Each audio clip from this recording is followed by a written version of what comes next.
This the book of Second Ezra, chapter 9 and verse 1. He answered me then and said, Measure thou the time diligently in itself, and when thou seest part of the signs past, which I have told thee before, then shalt thou well understand that it is the very same time wherein the Most High will begin to visit the world which He made.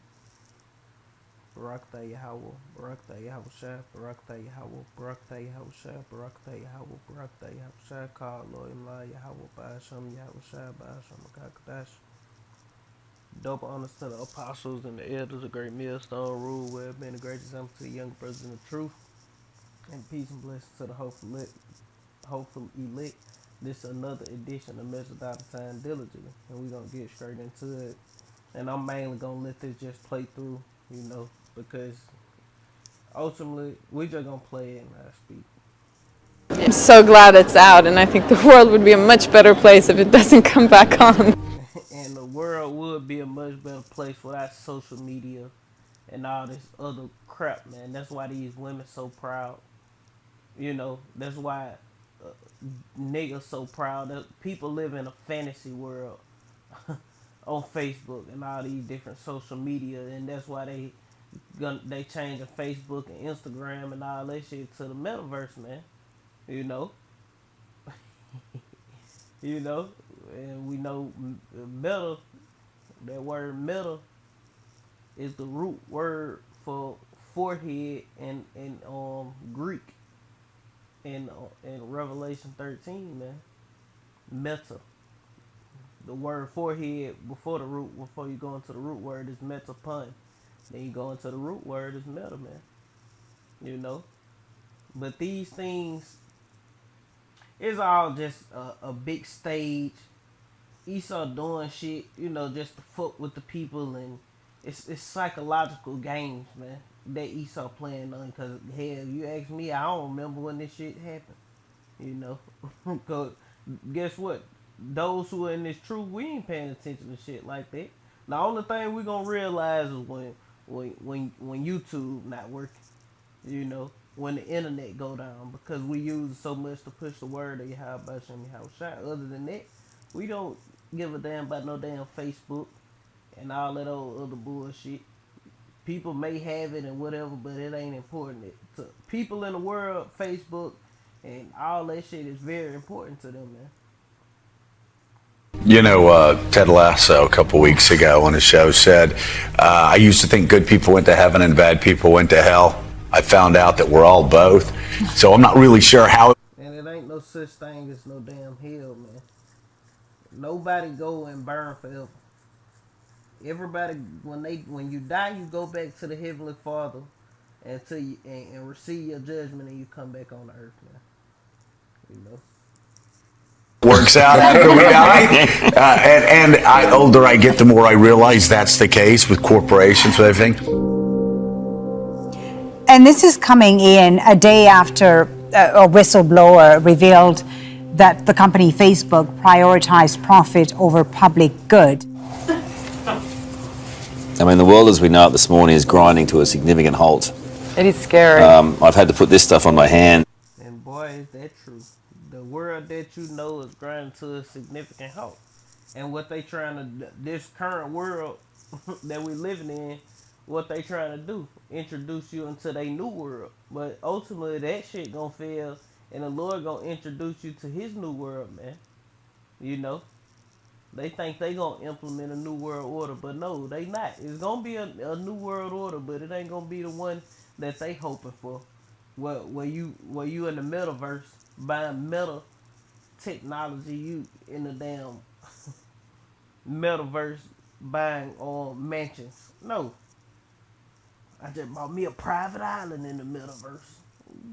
Damn it. Repeatedly because I don't know what to do with my hands without social media. Facebook, WhatsApp, and Instagram. And that's a problem. People, you old lad, you too old for that. Talking about you don't know what to do with your hands without social media. You were born in the fucking 60s, look like. And you talking about social media, man. And that's the problem with people. People are addicted to social media. People are addicted to these things. People are already ready for the transition into the NWO, man. They ready for the metaverse, man. They ready for that brain implant. They ready for all these things to get put into the cloud, man. You know, people don't even know how to really go out and be sociable. Kids don't be outside like they supposed to. Just people in general don't be outside. Every time you look at a motherfucker, they in their phone.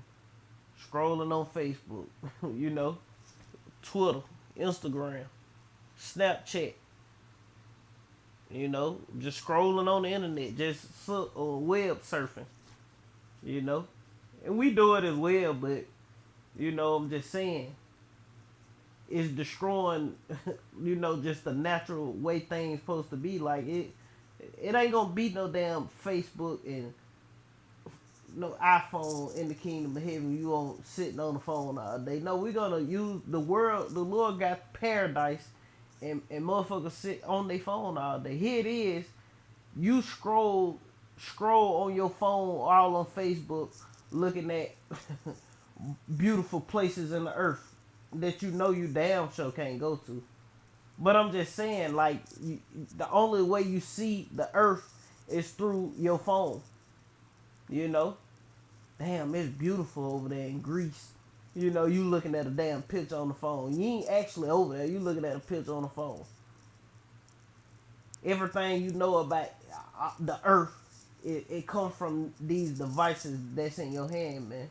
And that's bullshit, man, because you supposed to get out and be able to go and see these things with your eyes, man. Actually feel the different vibrations from different beautiful plush places that the Lord have created, man. You know? But Facebook and Instagram and WhatsApp had an outage a few months back. And it's just basically what we going in on. And good riddance to all this shit. I can't wait till the Lord just cut the whole internet off, man. You know? People gonna lose their mind just off that alone. You know? All gone down in a major outage overnight. These outages do happen from time to time. Other social media companies experience them as well, but this is a particularly long one. Hundreds of millions of people around the world using some of the most popular social media sites, Facebook, Instagram and WhatsApp, have been forced offline in a major global blackout. The issue is Facebook, Instagram and WhatsApp have all been hit by a major global outage. The three apps which... What's going to happen in the earth with the internet appears is going to be a major global outage, man, and it's going to bring on the famine of the word, man. You know, all these things they doing, they just test, man. Test runs. Let's cut this off and see how the people react, and also, you know, just practice, you know, because at the end of the day, it's all leading to this, man. Let's go ahead and get it. This the book of Amos.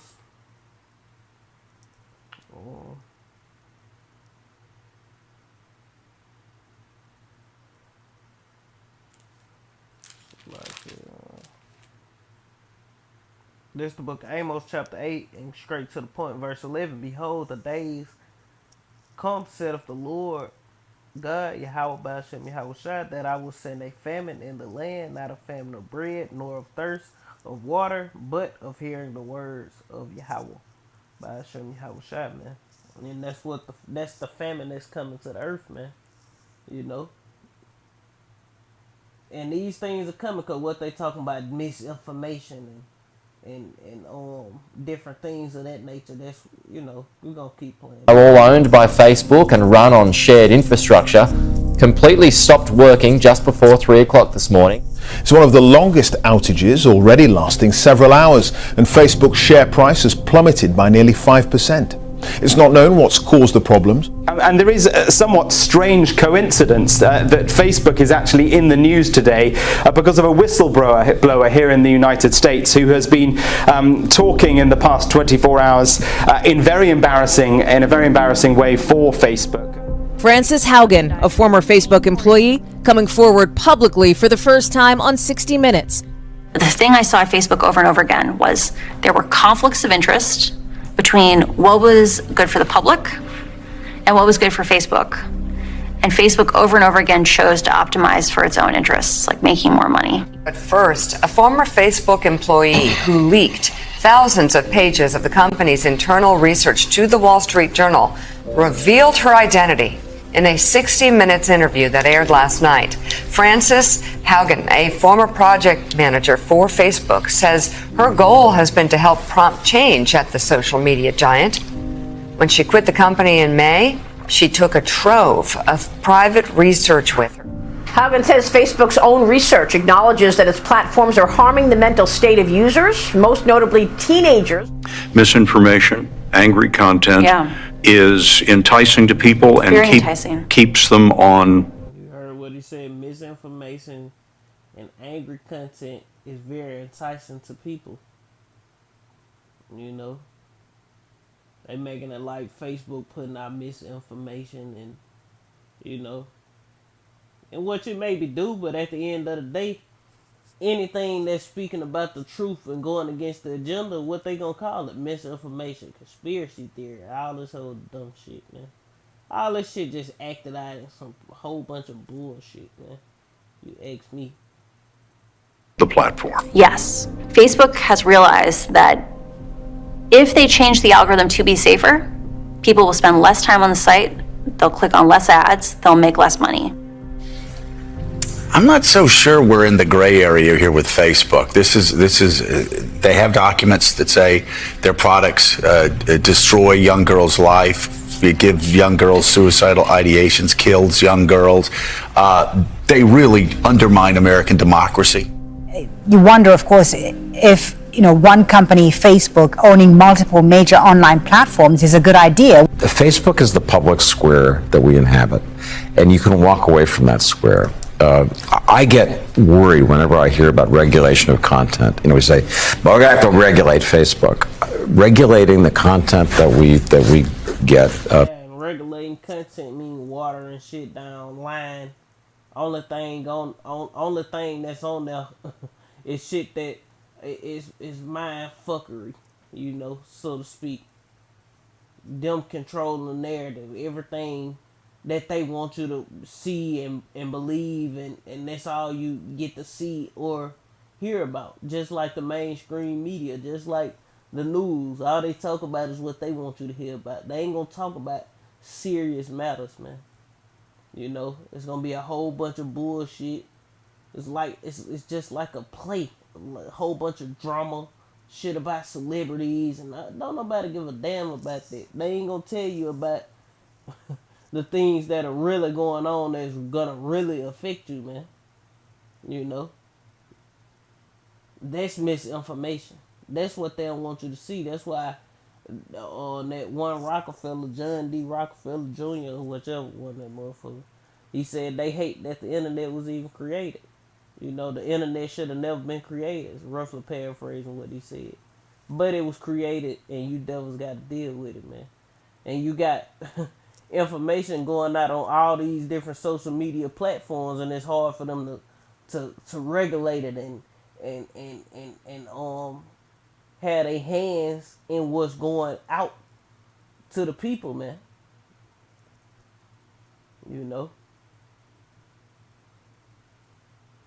Scares me. It's a trilogy of companies with one owner, and this afternoon it was the same message about them all. Facebook is down, Instagram isn't working, and WhatsApp went down too. The fact that all three companies have been impacted suggests that it's something right at the heart of that social media giant that's gone horribly wrong. Facebook has servers everywhere, all over the world, to ensure that the service it delivers is, of course, optimized and is a good service to the users. So the fact that it's global suggests that it's not a problem with its server system. It could well be a problem at the heart of the technological engine that runs all those servers. Haugen, armed with tens of thousands of documents from when she worked at the company, points to a 2018 change to Facebook's algorithm, which determines what specific content shows up on your feed. She says since more people click on posts that make them angry, the algorithm incentivizes hateful and divisive content. you might see only 100 pieces of content if you sit and scroll off for 5 minutes. But Facebook has thousands of options it could show you. The algorithm picks from those options based on the kind of content you've engaged with the most in the past. And one of the consequences of how Facebook is picking out that content today is that it is optimizing for content that gets engagement or reaction.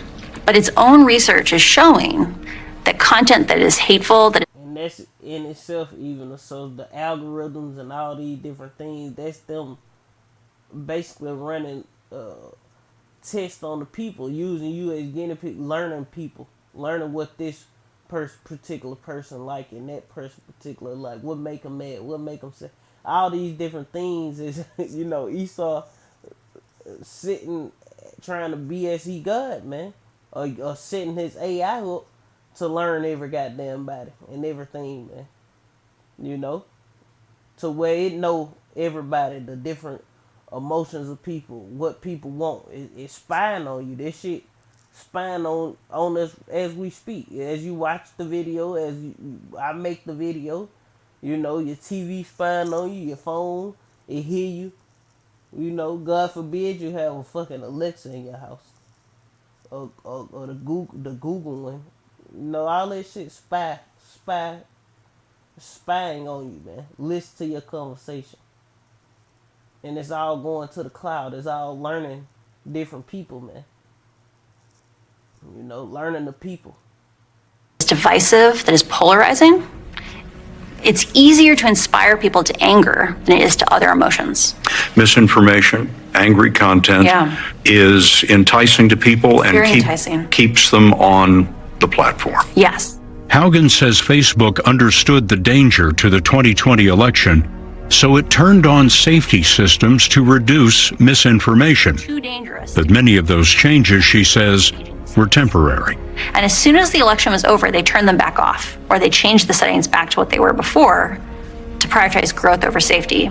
And that really feels like a betrayal of democracy to me. Effectively saying that Facebook's own research has said that it amplifies hate, misinformation and political unrest, but that the company is hiding what it knows. It's hard in my lifetime to think of a company more out of control and one person, Mark Zuckerberg, more unaccountable to American democracy, to healthcare, to our children than Mark Zuckerberg. The real question is what's going to be done about it on Capitol Hill. Why don't they do anything about this?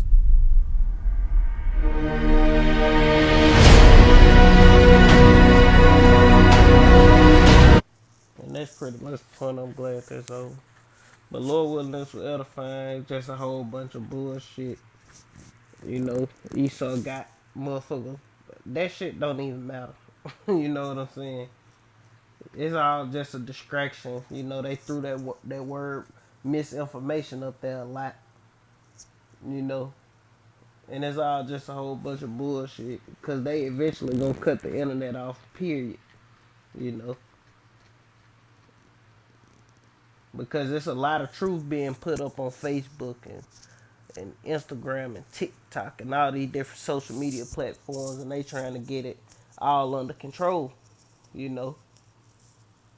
to where they can benefit off these social media platforms and nobody else.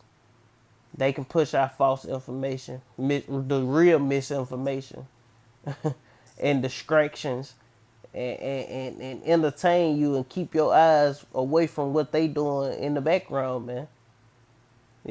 Setting up their NWO, getting ready to enslave the earth, try to enslave the earth, because it's gonna fail, man.